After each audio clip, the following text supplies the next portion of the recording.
Before digital streaming platforms and viral social media trends dictated what the world watched, a single television broadcast captured the global imagination. It delivered an idealized, sun-soaked vision of 1950s Midwest America, a nostalgic haven of drive-in diners, leather jackets, and jukebox rock and roll.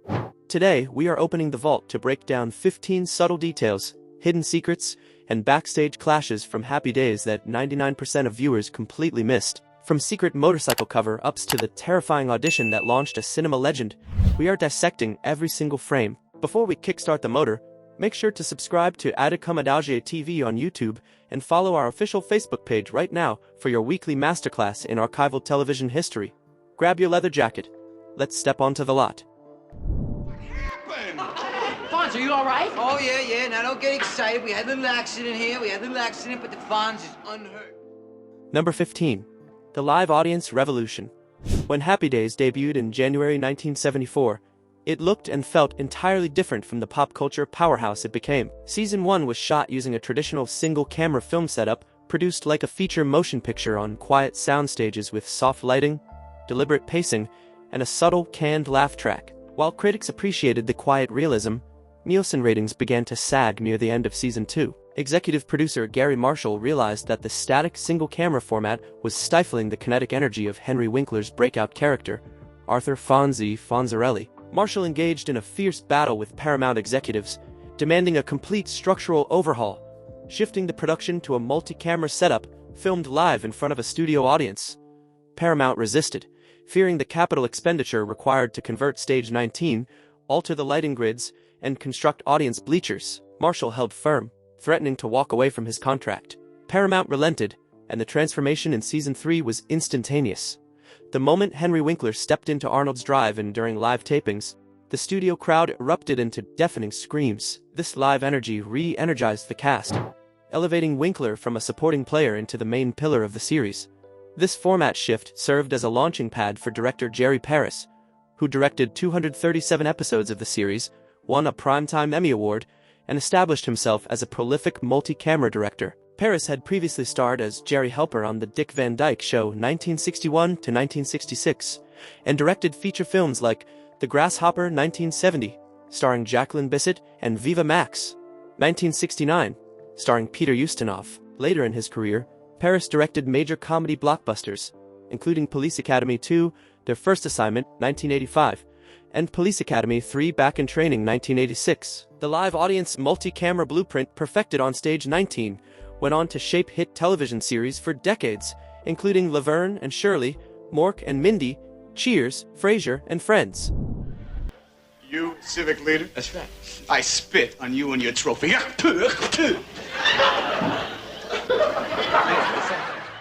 Number 14.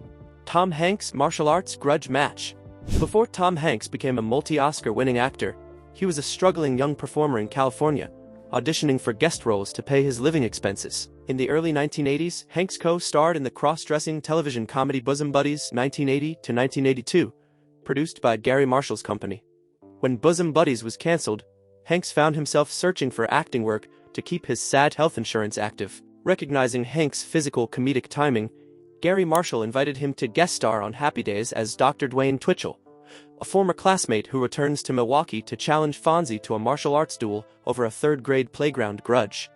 The filming on Stage 19 was memorable. Hanks threw himself into the physical comedy, executing flying karate kicks and dramatic falls across the Arnold's drive-in set. Reviewing the footage in the editing suite was Ron Howard, who had stepped away from acting on the show to focus on directing. Howard was so taken with Hanks' charisma, physical timing, and comic edge that he made a mental note to contact the young actor for his upcoming feature film project. Shortly after, Howard cast Hanks as the lead in the romantic fantasy comedy Splash 1984, opposite Daryl Hannah and John Candy. Produced on an $8 million budget, Splash became a box office success, grossing over $69 million and launching Hanks into A-list status. That single guest appearance on Stage 19 sparked a creative partnership between director and actor, leading to major feature film collaborations, including the Oscar-nominated space drama Apollo 13 1995, the blockbuster thriller The Da Vinci Code 2006, Angels and Demons 2009, and Inferno 2016. Hanks went on to win back-to-back Academy Awards for Best Actor for his performances in Philadelphia, 1993, and Forrest Gump, 1994, while starring in iconic blockbusters like Big 1988, A League of Their Own 1992, Sleepless in Seattle 1993, Toy Story 1995, Saving Private Ryan 1998, Castaway 2000, and Elvis 2022. His films have amassed a collective worldwide box office gross exceeding $10 billion. All right, it's my turn. Come on, row me out to the ski boat. Get in the boat. Fonz, you don't have to jump now. The California kid quit. The Fonz don't... Number 13. Jumping the Shark, the water ski spectacle. By season 5, Happy Days was the top-rated television show in the United States, drawing over 30 million viewers per week. However, this success brought creative pressure from network executives, who sought high-concept storylines to maintain ratings leadership. Writer Fred Fox Jr. was tasked with scripting a multi-part Hollywood special. Knowing that Henry Winkler was an experienced real-life water ski instructor before his acting career, Fox Jr. pitched a storyline where Fonzie accepts a stunt dare water skiing over a caged tiger shark in front of a crowd. Behind the scenes, Gary Marshall and the production team debated Fonzie's wardrobe. Network censors and stylists argued that Fonzie should wear standard trunks for water sports. Marshall maintained that removing Fonzie's signature leather jacket, even while water skiing, would disrupt the character's mysterious image. The resulting compromise saw Henry Winkler perform the water skiing sequence wearing yellow swim trunks paired directly with his thick leather jacket. Winkler performed the water skiing maneuvers himself, while stunt double Bear Pasco handled the ramp jump in Marina del Rey. While the three-part episode delivered high Nielsen ratings, the scene marked a permanent shift in pop culture criticism. Years later, radio host John Hine coined the phrase, "jumping the shark," to describe the point in a creative works run where it turns to improbable gimmicks and strays from its original premise. Despite critical commentary, writer Fred Fox Jr. defended the sequence, noting that the show remained on the air for 6 subsequent seasons, producing over 100 additional episodes and maintaining strong viewership. You liked the book, and you twisted your hair a lot. I always twist my hair a lot. If you don't like it, just say so. Don't grab my sweater. Number 12. Ron Howard's military draft strategy. Ron Howard grew up in the entertainment industry. The son of actor Rance Howard and actress Jean Spiegel Howard, Ron began acting at age 2, landing his star-making role as Opie Taylor on The Andy Griffith Show, 1960 to 1968, at age 6. He subsequently starred in feature films like The Music Man, 1962, alongside Robert Preston and Shirley Jones, and The Courtship of Eddie's Father, 1963, with Glenn Ford. By the time The Andy Griffith Show concluded, Howard had achieved early success as a child actor, but his ultimate ambition was to work behind the camera as a feature film director. He enrolled in the film program at the USC School of Cinematic Arts to pursue filmmaking full-time. In the early 1970s, the military draft lottery for the Vietnam War presented Howard with a personal consideration. Howard received a low draft lottery number, placing him at high risk for induction. While student deferments were being phased out, occupational deferments remained available for individuals whose employment directly supported the livelihoods of 30 or more industry workers. When Paramount offered Howard the lead contract for Happy Days, he realized that starring in a studio production would qualify him for an occupational deferment, allowing him to remain in Los Angeles near studio editing suites. Howard signed the contract while communicating his directorial ambitions to Gary Marshall. He spent breaks on stage 19 observing camera operators, lighting configurations, and editing sessions. After 7 seasons playing Chuck Cunningham and starring in George Lucas's hit film American Graffiti, 1973, and Roger Corman's Grand Theft Auto, 1977, Howard left his acting role in 1980 to focus entirely on directing. Howard co-founded Imagine Entertainment with producer Brian Grazer, embarking on a notable filmmaking career.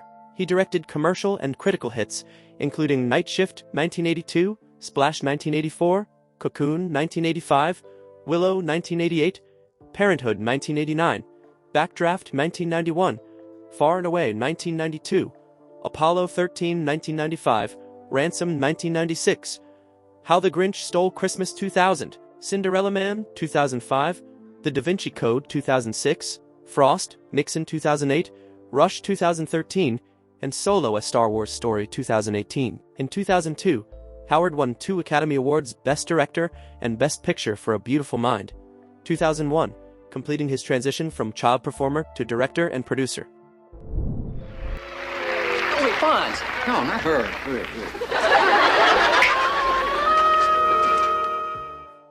Number 11.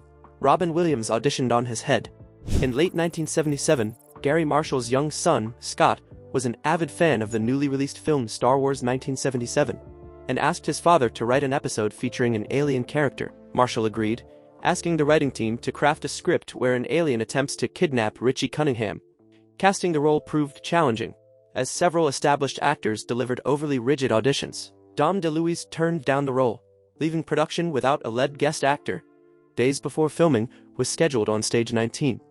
Associate producer Al Lowenstein mentioned he had seen a street performer doing stand-up comedy in Santa Monica. Robin Williams. Williams was performing in comedy clubs while pursuing acting roles. When Williams arrived at Gary Marshall's office for his audition, Marshall invited him to sit down. Williams immediately inverted himself onto the chair, balancing upside down on his head. Marshall cast him, later remarking that Williams brought a unique energy to the role. On set, Williams improvised physical comedy, vocal impressions, and unscripted dialogue that drew strong reactions from the cast and crew. The live studio audience response was enthusiastic, prompting the network to commission a dedicated spin-off series shortly after filming concluded. That spin-off, Mork, You Mindy 1978-1982, propelled Robin Williams to global fame. Williams went on to build an exceptional career in film and television, starring in major hits like Popeye 1980, The World, According to Garp, 1982, Good Morning, Vietnam, 1987, Dead Poets Society, 1989, Awakenings, 1990, The Fisher King, 1991, Hook, 1991, Disney's Aladdin, 1992, Mrs. Doubtfire, 1993, Jumanji, 1995, The Birdcage, 1996, and Night at the Museum, 2006. In 1998, Williams won the Academy Award for Best Supporting Actor for his dramatic performance in Good Will Hunting, 1997, establishing his legacy as a versatile talent in dramatic and comedic cinema. And then grab him right in the middle of Kukla, Fran, and Ollie. Girls would be wise to that. So what? I bet you invite Arlene. Number 10. The Cool Title Focus Group Rejection.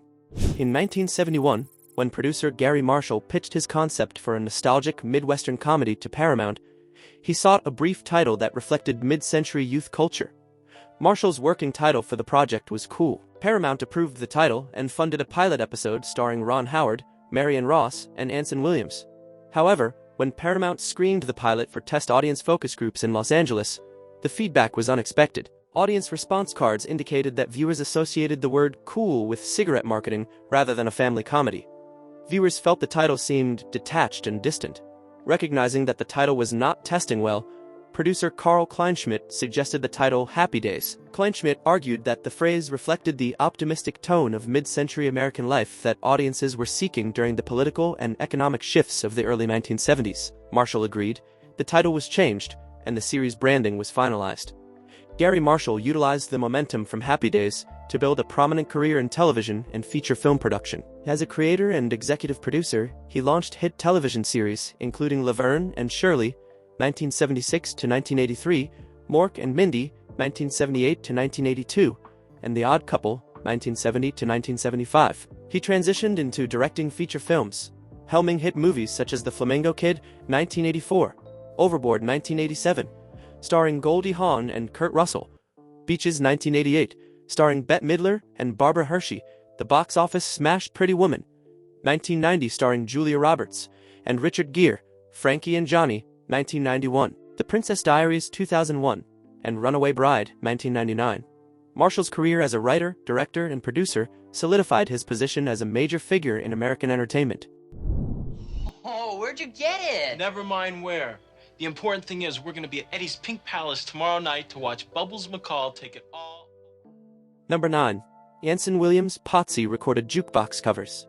Born Anson William Heimlich in Los Angeles, Anson Williams pursued acting after high school. When he was cast as Warren Potsy Weber on Happy Days in 1973, he was an emerging actor working to establish his career and support himself in Southern California. During production of Season 1, the show's producers encountered a financial constraint. Scripts regularly featured characters playing mid-century rock and roll songs on the jukebox at Arnold's drive-in. Licensing original master recordings by artists such as Elvis Presley, Bill Haley, and Buddy Holly was cost-prohibitive for the early music budget.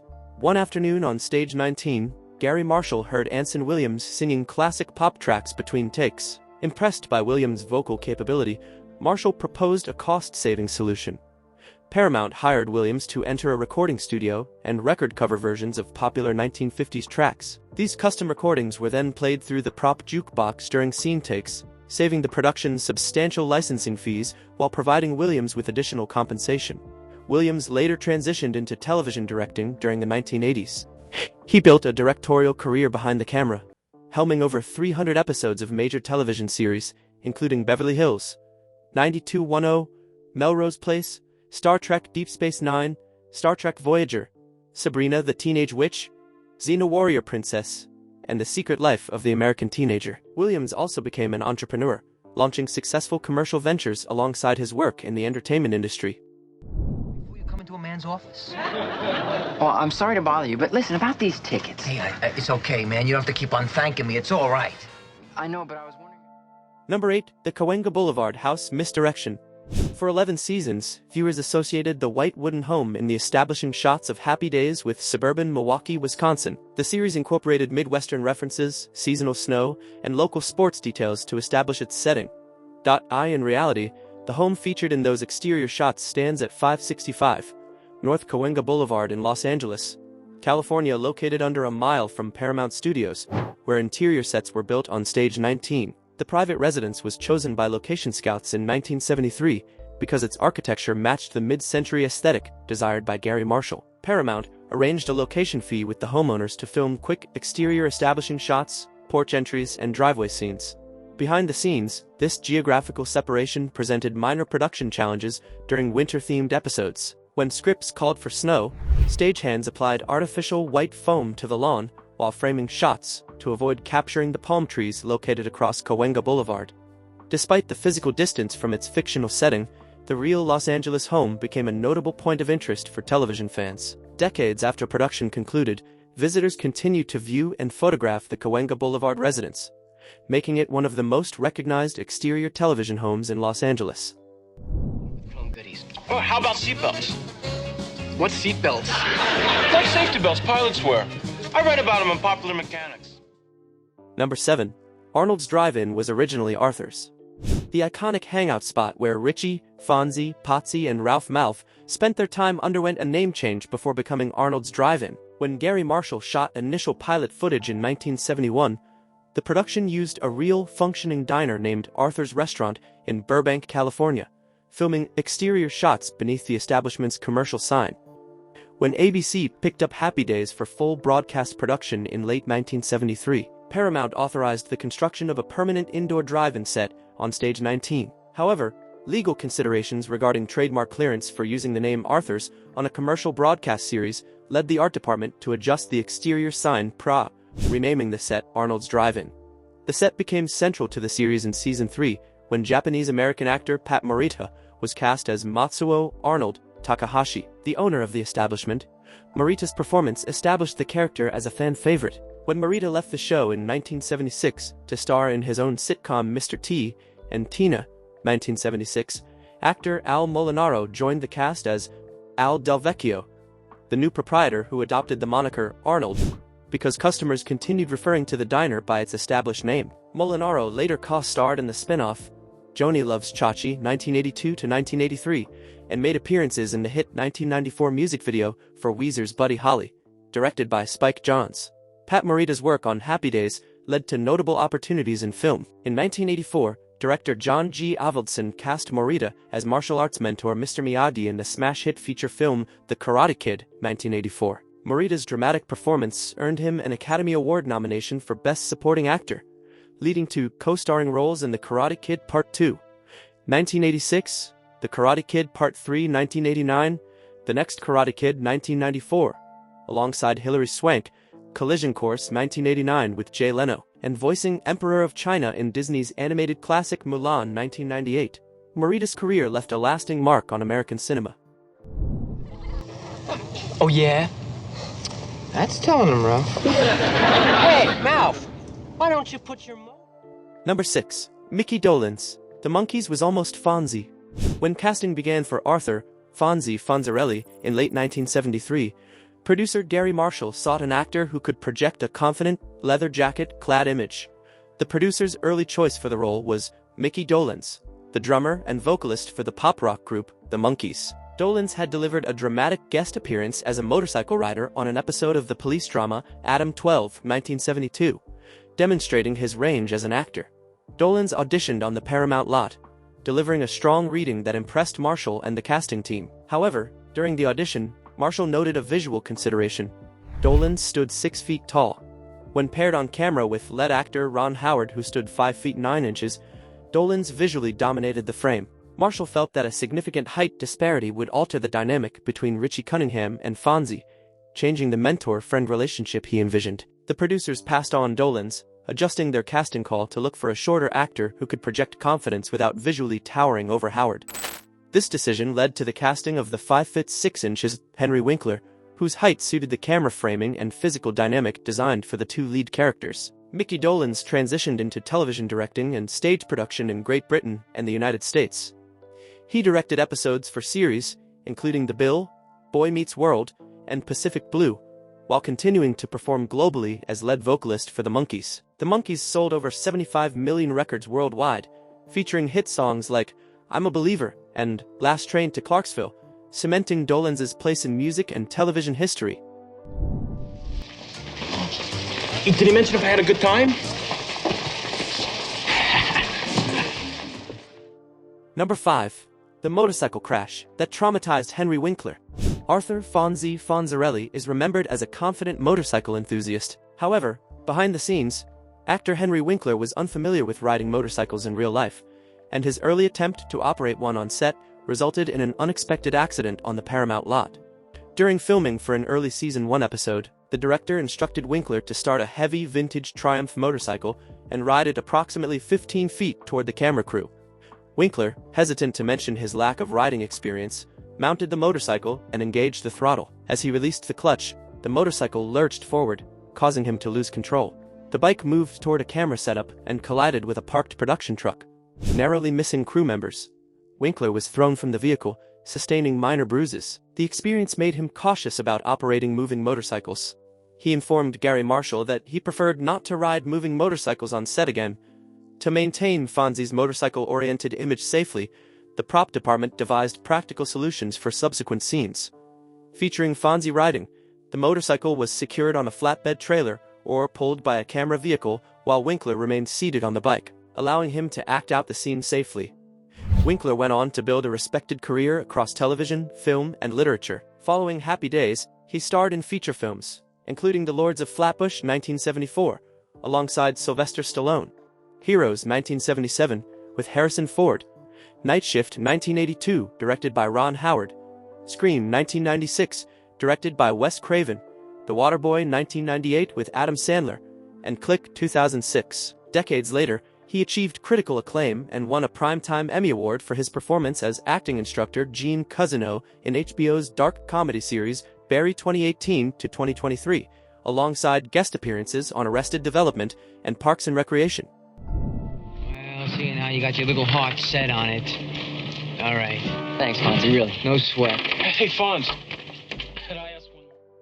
Number 4. Henry Winkler's dyslexia and audition improvisation. Henry Winkler's career achievements are notable, given his early struggles with undiagnosed learning difficulties. Born in Manhattan to German immigrant parents who fled Nazi Germany in 1939, Winkler faced academic challenges throughout his childhood. At the time, limited awareness of learning disabilities meant his reading difficulties were often misunderstood by teachers and family members. It was not until age 31, during his time on Happy Days, that Winkler was formally diagnosed with dyslexia. During his audition for Happy Days in late 1973, Winkler was concerned that difficulty reading the script quickly might impact his performance. Scanning the pages, he decided to improvise his dialogue, delivering original lines while using confident body language and physical presence. When casting directors noted that he had departed from the written script, Winkler responded with confidence, "I'm giving you the essence of the character. If I get the part, I'll do it verbatim." Gary Marshall appreciated Winkler's presence, adaptability, and performance style, casting him in the role immediately. Winkler later used his public platform to advocate for children with learning differences. He co-authored a successful series of 28 children's books titled Hank Zipser, the World's Greatest Underachiever, inspired by his personal experiences growing up with dyslexia. The book series sold millions of copies globally and was adapted into a British television series, establishing Winkler as a children's author and advocate alongside his work as an actor, producer, and director. Oh, hey, I made a phone call, nobody answered. We kind of came here to be by ourselves, you know.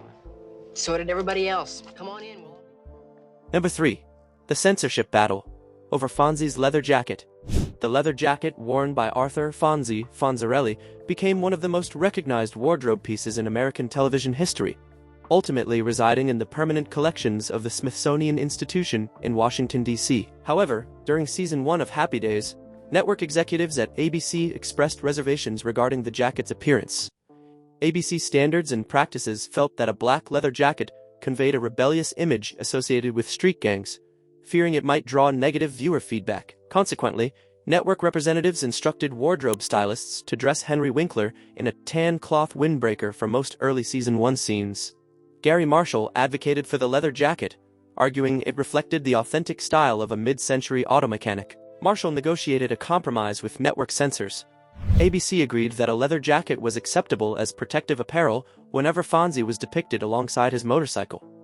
Marshall instructed the prop department to ensure Fonzie's triumph motorcycle was positioned in or near scenes featuring the character. By Season 2, as Fonzie's popularity with audiences grew, ABC relaxed its stance, allowing Winkler to wear the leather jacket as part of his standard wardrobe without requiring the motorcycle in the shot. The resolution of the wardrobe dispute remains a frequently seen example of creative negotiation in network television history, showcasing how producers navigated corporate standards to maintain character consistency.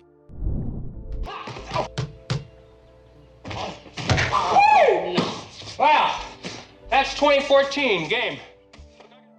Number 2. The Disappearing Brother, the Chuck Cunningham Mystery. In Seasons 1 and 2 of Happy Days, Richie and Joni Cunningham had an older brother named Chuck Cunningham, a college student and basketball player who appeared occasionally in family scenes. The character was initially portrayed by Irish-born actor Gavin O'Herlihy and later recasted in Season 2 with actor Randolph Roberts. As Season 2 developed, writers found limited storylines for Chuck. Henry Winkler's Fonzie had increasingly filled the older brother and mentor role for Richie, leaving Chuck with minimal screen time. In Season 2, Episode 10, Chuck went upstairs, holding a basketball, and did not appear again in subsequent episodes. Rather than scripting an exit explaining that Chuck had moved away or finished college, the production omitted further references to the character. By Season 3, parents Howard and Marion Cunningham referred to having 2 children, Richie and Joni, leaving Chuck unmentioned for the remainder of the series. This abrupt absence became famous in television analysis, prompting commentators to coin the term Chuck Cunningham syndrome, a phrase used to describe television characters who disappear from a series without storyline explanation. Despite his early departure from the show, actor Gavin O'Herlihy established a career playing supporting roles and villains in major feature films. O'Herlihy starred as the warrior Eric Thawbauer in George Lucas's fantasy film Willow 1988, directed by his former on-screen brother, Ron Howard. He also appeared in Superman 3, 1983, starring Christopher Reeve, the James Bond film Never Say Never Again, 1983 alongside Sean Connery, Death Wish 3, 1985 with Charles Bronson, and The Shooter, 1995 starring Dolph Lundgren, proving his versatility across action and drama cinema. Smoking to beat the band! What happened there? I didn't move from the chair. Number 1. The secret American Graffiti connection that saved the show.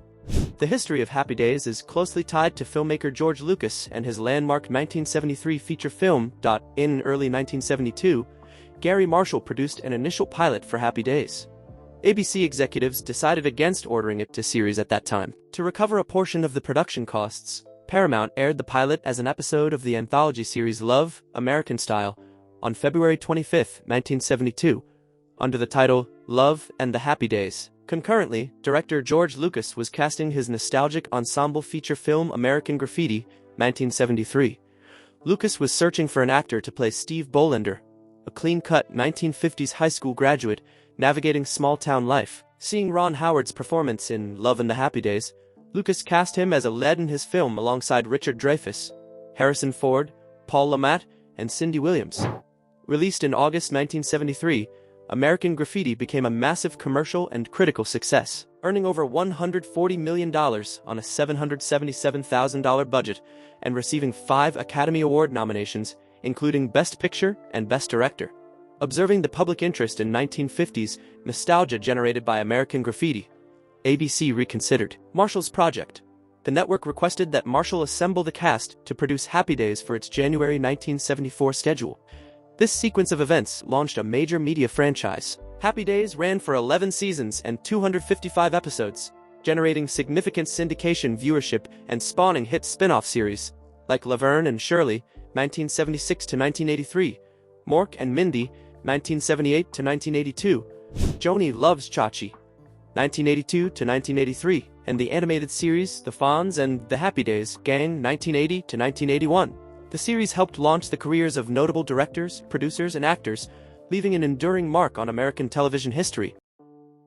What began as an unpicked television pilot became a cultural touchstone that influenced a generation of broadcast entertainment. Beyond the nostalgia, music, and recognizable characters lay a story of creative determination, where producers, actors, and directors worked through industry challenges, casting changes, and production shifts to build an enduring series.